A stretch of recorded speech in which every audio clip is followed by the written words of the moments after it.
Quick spoiler warning for the Digital Circus finale. You've been warned. After years of theories, guesses, and that one question that never went away, Episode 9 finally showed us who the characters of the amazing Digital Circus really are behind their cartoon avatars. Their real names, their human faces, and what their actual lives look like out in the real world. So, in this video, I'm not going to recap the whole episode. I just want to focus on one thing, the part so many of us were waiting for, the human forms, who was hiding under each character, and honestly, some of these answers might surprise you. So, let's go through every single one. Before we get into it, here's the little detail that makes all of this hit harder. These reveals come near the end, when Cain, full of regret for everything he put everyone through, decides the least he can do is tell them the truth. First up, Pomni. And after spending the whole series as our nervous, anxious little jester, her real name turns out to be Abigail Brooks. In the real world, she's an accountant, which honestly feels almost funny when you picture it next to her chaotic time in the circus. But here's the part that actually matters. The thing Pomni was always quietly searching for, real connection with other people, is exactly what she found out there. She learned to open up, she made friends, and some of them even show up in the videos she still posts every now and then. For a character who felt so alone for so long, that's a really sweet place to land. Next is Ragatha, whose real name is Suzie Ackerman, and her story is one of my favorites because it's about finally choosing herself. Out in the real world, she left her hometown behind and cut off contact with her mother, a relationship the show hints was pretty toxic. And instead of that breaking her, walking away is exactly what set her free. She built real, genuine friendships. She's doing great in her career, and for the first time, she actually seems to know that she matters. She looks happy, and she looks like someone who finally figured out who she is. Then we've got Gangle, and her human name is Zoey Raghavan. If you remember, Gangle always felt like the fragile, anxious one, the character who could barely hold herself together. But her real life tells a much more hopeful story. After recovering from her injuries, she quit her fast food job and became a designer at a small company.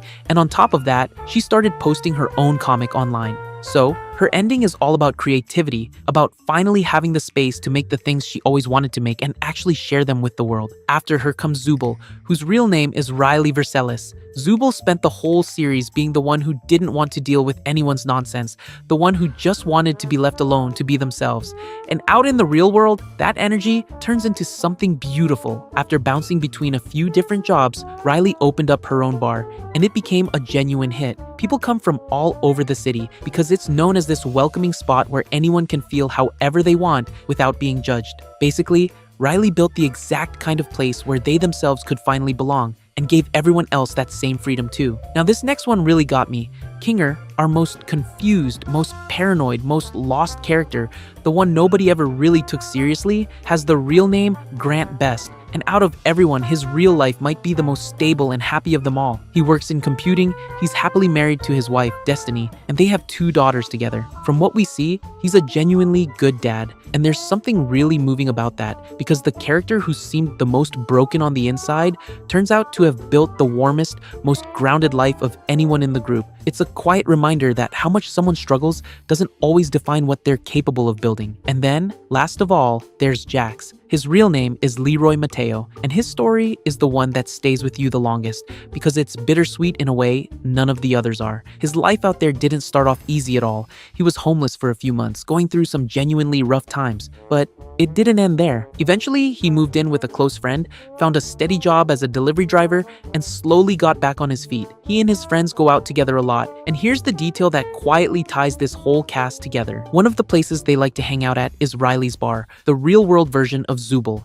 2 characters who could barely stand each other inside the circus end up in the same little corner of the real world, completely unaware of it. But here's what makes Jax's reveal hurt more than all the others. Out of everyone, he's the only one who never gets to hear his own story. By the time Cain plays this video, Jax is already gone, already lost to the circus. So, while every other character gets to see that their life turned out okay, Jax never does. The one person who spent his whole life convinced he was a failure, certain he'd lost everything, was actually doing better than he ever knew. He just never got to find out. And that contrast, between the happy endings everyone else receives and the closure Jax never gets is exactly what makes this whole sequence so powerful. So, there they are, every character, and the real human hiding underneath. 6 avatars we watched for years, and 6 real people we finally got to meet. And what I love about these reveals is that they're not just names slapped onto faces. Each one quietly tells us who these characters were all along and who they were always trying to become. So now I'm curious, which human form surprised you the most? Was it Kinger's happy family, Zooble's bar, or something else entirely? Let me know down in the comments.